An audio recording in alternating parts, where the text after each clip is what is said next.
40 grams of protein in this ice cream. I just made it myself using only this. First, place the XECH Scoop base in the freezer and leave it there for at least 24 hours before making ice cream. Make sure your freezer is set to 0 degrees Celsius. Let's blend the ice cream mixture. For best results, only use cold ingredients. 120 grams paneer, 150 grams fat-free Greek yogurt, 1 scoop whey protein, 2 tablespoons cocoa powder, 3 tablespoons honey, pinch of salt, 70 ml skim milk. Blend everything till smooth. Now put a lid on and refrigerate the mixture for 2 hours.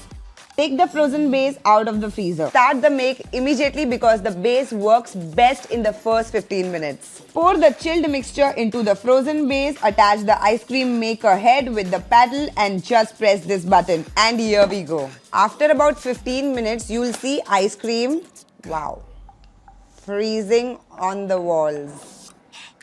Oh my god, look at this guys, thick and creamy. Wow. This is so good, man. And if you want it thicker, you can put it back in the freezer for a bit. Honestly, it's so much healthier than store-bought ice cream.